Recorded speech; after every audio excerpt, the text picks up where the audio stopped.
Well, it's been a long time. It feels like forever since I last came to this. And you might notice that I am now in glorious full screen. Because I've been doing these videos vertically, holding the phone vertically, because I thought when I did otherwise, it would just come out sideways. But it seems like it works. So we are going to do videos like this from here on out whenever I could help it. So, the encyclopedia. But first, remember when I said that I think I was done with my flat items? That I was completely finished with that? Well, when I said I was finished with my flats, I lied. Because I forgot, and they weren't in the bin, they were in my shelves all along. I have a burnt DVD, The Best of Ox Baker, signed by Ox himself. This was at one of the NWS shows, I believe, in Lake Papiani in Edison, near the municipal building. And Ox Baker has been a character who's been a long topic of contention between me and my dad. Because when he used to tell me about who he remembered seeing when he watched wrestling, he always talked about a wrestler called The Ox. Not Ox Baker, but just The Ox. Sure, they were both balding, based on what he told me.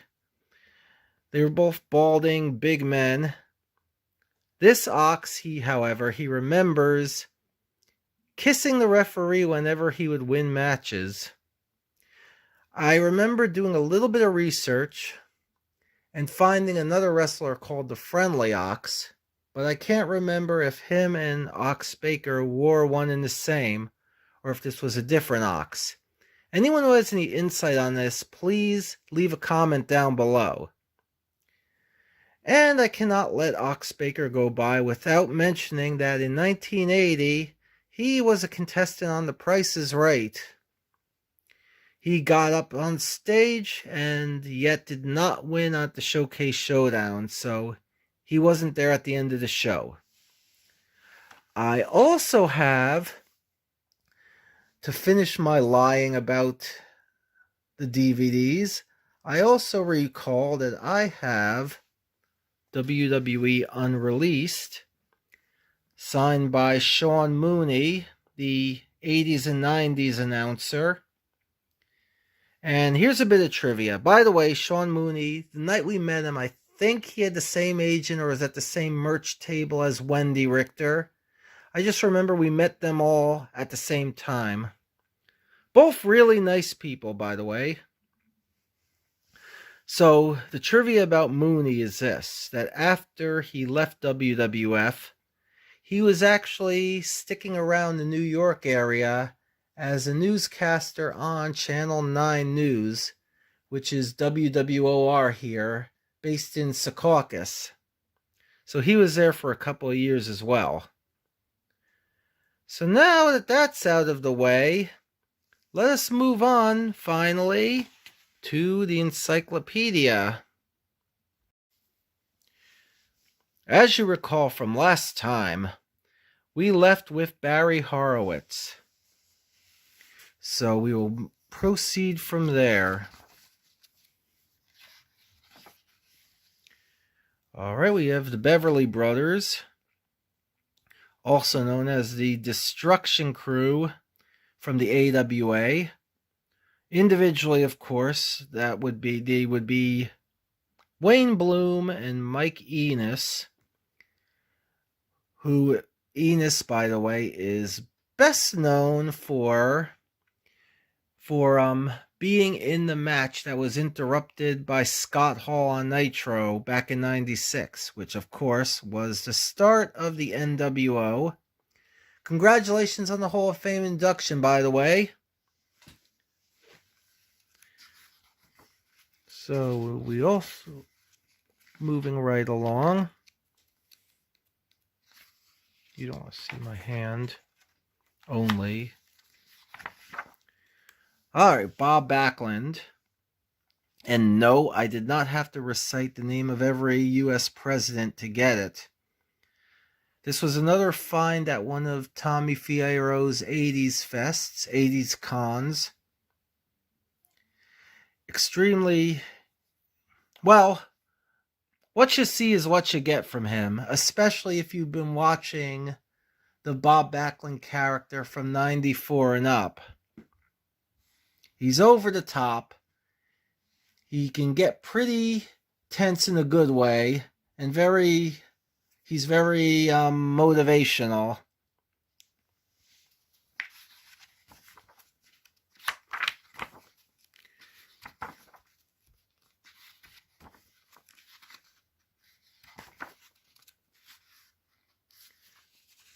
We met Matilda's granddaughter the other night, or we saw Matilda's granddaughter.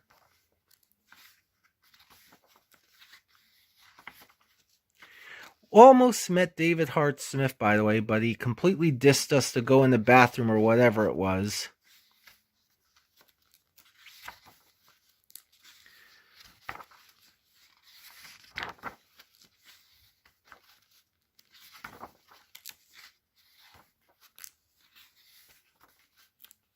I think it's time to do a time warp. Here's one I got fairly recently at an outdoor show this past fall. This is Doink, the Ray Apollo babyface version, of course. In this corner is Dominic DeNucci, who trained Mick Foley and Shane Douglas and others.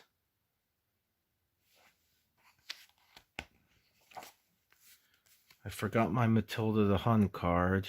I left that in all along the whole time. No signatures, but we all need Matilda the Hun. I do, however, have here Dr. D David Schultz.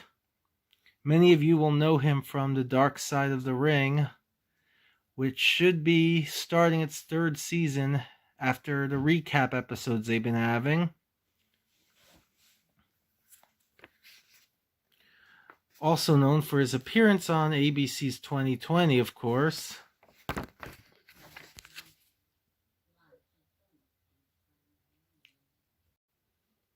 Jumping ahead a few pages into time and space and the encyclopedia is the first of, I think, one or two signatures of Kevin Nash. It says Diesel / Kevin Nash, but he's signed as himself there. Again, NWA was inducted into the 2020 WWE Hall of Fame. Now, as you also may recall, I did have a story waiting, and here it is. I got this autograph at what seemed to be, well, not a good day for Mr. Nash. He took umbrage at me filming at his table. I was trying to get some footage for us and maybe even a shout out. And he kind of called me out in front of everybody, kept demanding to see my phone, no matter that I showed him that I erased the footage and assured him that he did. He was just in a very, very bad mood on that day. I don't know if it was because of that or because of other things that happened before or during. Considering it was Legends, who knows? There's a lot of shady characters around that place. Again, Real Indie Revolution, the group on Facebook, if you want to know more. But hopefully sometime I'll get a chance to meet him again, then we could see. Hopefully he won't remember any of it. Because like I said, the first time I met him was alright. Very rarely do I try and backtrack, but I have to say this before I go any further. I almost forgot.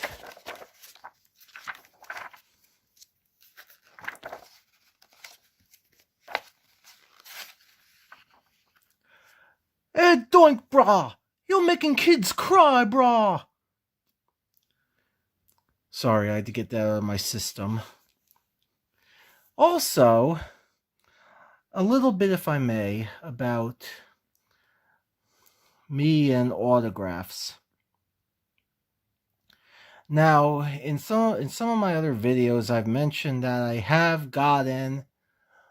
I've gotten acquisitions from other people, from eBay, but really, I mainly like getting autographs when it comes to me meeting a celebrity face to face. Kind of a memento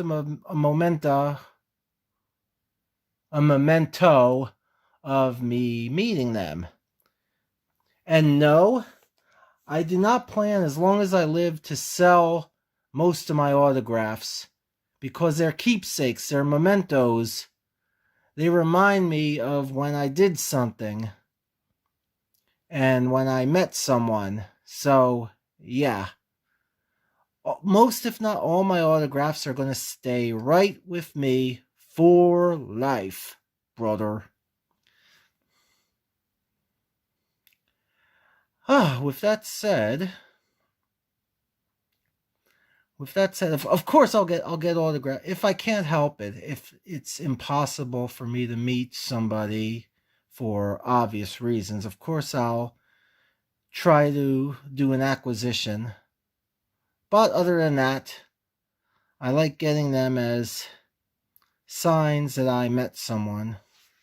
So, moving along then, we will go to what is actually the first autograph I got in this volume, this edition of the Encyclopedia. And she started the women's revolution. And she started my autographs. Yes, that would be Emma, also known as Tennille Dashwood. She was the first to sign this book, like I said. As I recall, it was almost last minute deal. She was appearing at one of the local hotels for an autograph signing. Extremely, extremely nice person.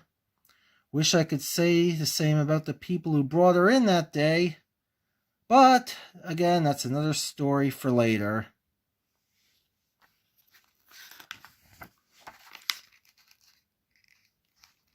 I thought it said something Adam, because it's Edge, or Adam Copeland. I thought he was... No, it said admit. That shows where I'm at. Okay. I got both Enzo and Big Cass. Cass was at one of the shows over in Monroe Township.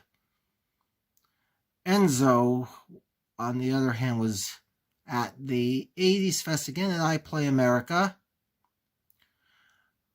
Extremely, for all the flack he gets about being eccentric, kind of being too into his character, when I met him, he was extremely nice. He spent minutes on end talking to me. He spent minutes on end talking to all the people who were online waiting to get his autograph, for the meet and greet. And I don't know, say what you will, but I still say they got a raw deal. They never really pushed him as much as they should. And the fans like them, so it would have been totally worth it. Anyway,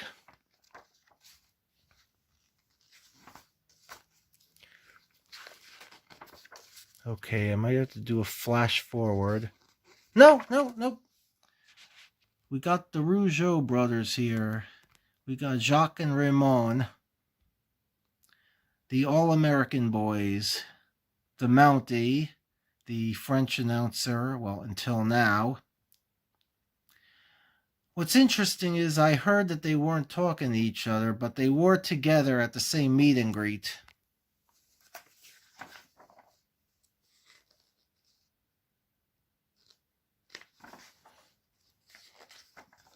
All right. And speaking of announcers, here's SmackDown's number 1, Funaki. And in the corner, again with announcing and ring announcing, we have the irrepressible Gary Michael Capetta. We last saw him, and I think I got this particular autograph. Did I meet him before then? No, I did have his autobiography before then. Excellent book, by the way. But no, this was Nicole's birthday back in... Was it 2019? Yeah, 2019. When she got to be the guest manager of Gilbert, by the way. Another video you could find on our channel. But he was there too. And pretty cool guy.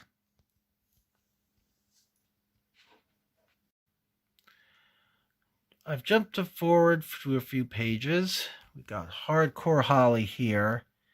This was kind of an ill-fated night. Remember what I said about Emma and the people who were with her? Well, this was a day when a certain nasty individual caused trouble for us.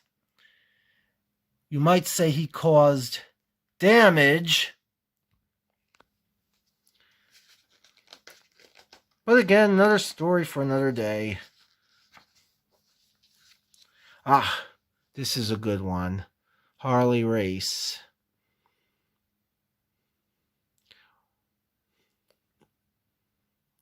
As we know, he just passed a couple of years back. Very, very cool meeting him. Obviously, one of the greatest of all time. And what is his catchphrase?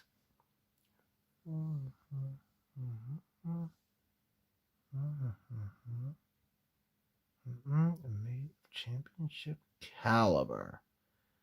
He was the greatest wrestler on God's green earth.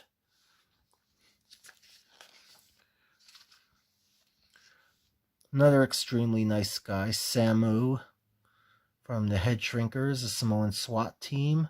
Wild Samoan number 3, Samula. One half of the Samoan Gangsta Party. A couple of years ago, he had problems with his liver. It seems like he's doing okay now, which is good. Again, Heidi Lee. I think I talked about her, and I think, in fact, in my flat items video, you saw her poster.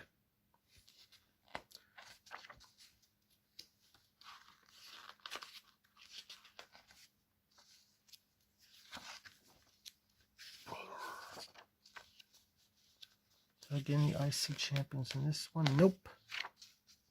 All right. Then we have another branch in the Samoan family tree. This is from Tama, also known as Tonga Kid, also known as Samoan Savage. He was also the second Fatu who appeared at the Heroes of Wrestling pay-per-view. And he played Tonga Tom in the movie Body Slam with Roddy Piper, Captain Lou, and Dirk Benedict. which I'm not ashamed to say is one of my favorites. It was always on HBO back in, I think, 89. Still got my copy since transferred to DVD of that. Very, very fun movie. Lots of cameos by different wrestlers and other celebrities. John Astin's in it. The recently departed Tanya Roberts is in it. Barry Gordon, who is Donatello of the original 1987 Teenage Mutant Ninja Turtles, is in it. I just can't say enough good things about the movie Body Slam. Haku, I hope you don't mind, Mr. Haku, sir. I hope I didn't make you mad by going on and on about the movie.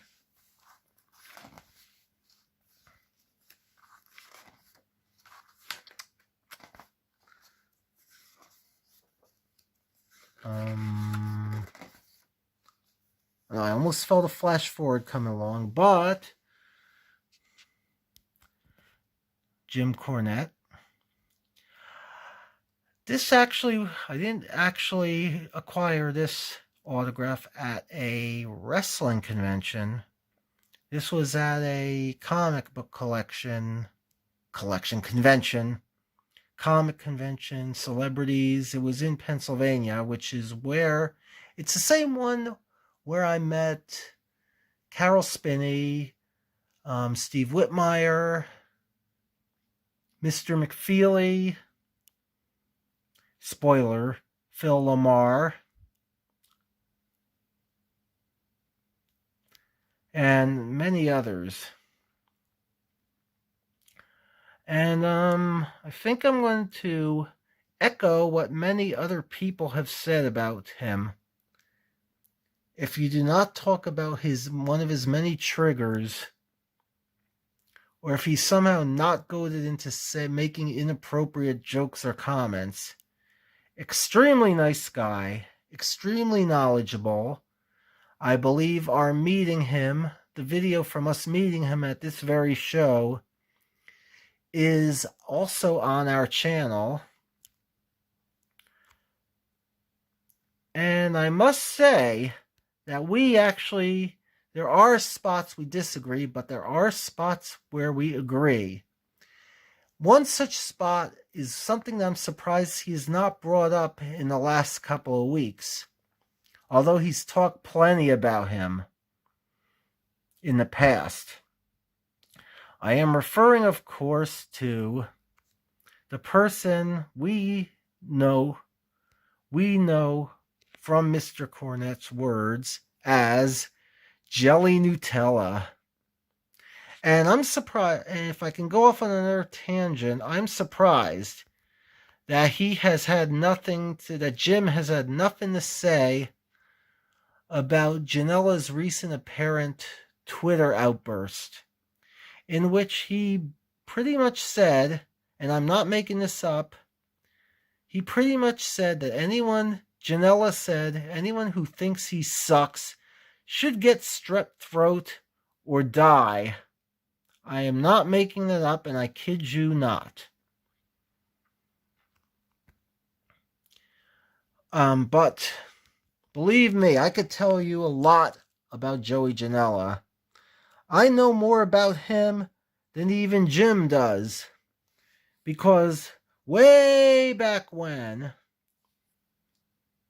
Janela was like 100 pounds lighter and came to the ringside jumping on a pogo stick, we knew him when he started out wrestling for NWS, for Dapper Johnny Falco, Joe Panzerino's NWS.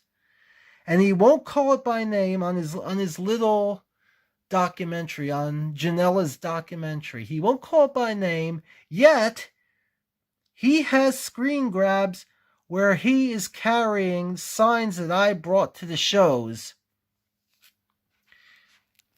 And if you used to be on the NWS's photo site, you would recognize him quite easily. So Yeah, Janela was okay back then.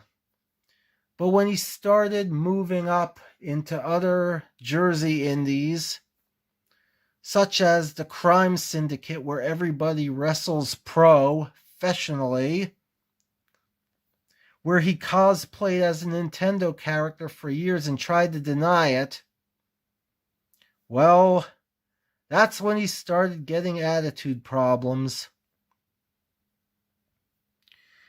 As a matter of fact, it was at, I think it was an SWF show.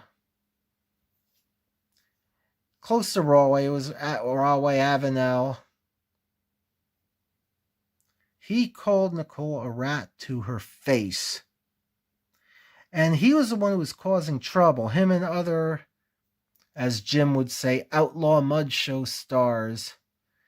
And it's a long story. It gets into people who aren't around to say their piece anymore, sadly. And out of respect, neither will I get into that.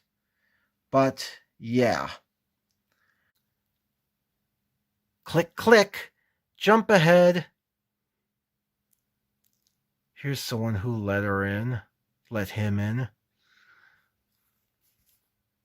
Okay, this is a little interesting because this was the next autograph after Cornette's. This is Johnny Rodz, who was an 80s, 70s, and 80s, I think mostly 80s WWF wrestler. He trained a lot of people.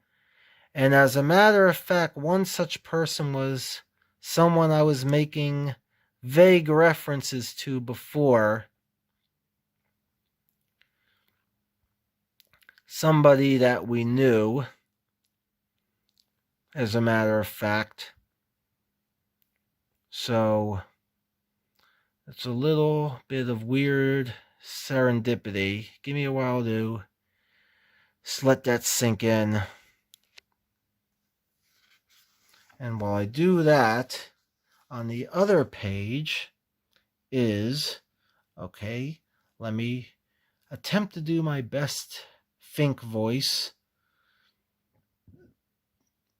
This would be none other than Jose Luis Rivera, who was job guy on Superstars, Challenge, and the like. He was also one of the conquistadors.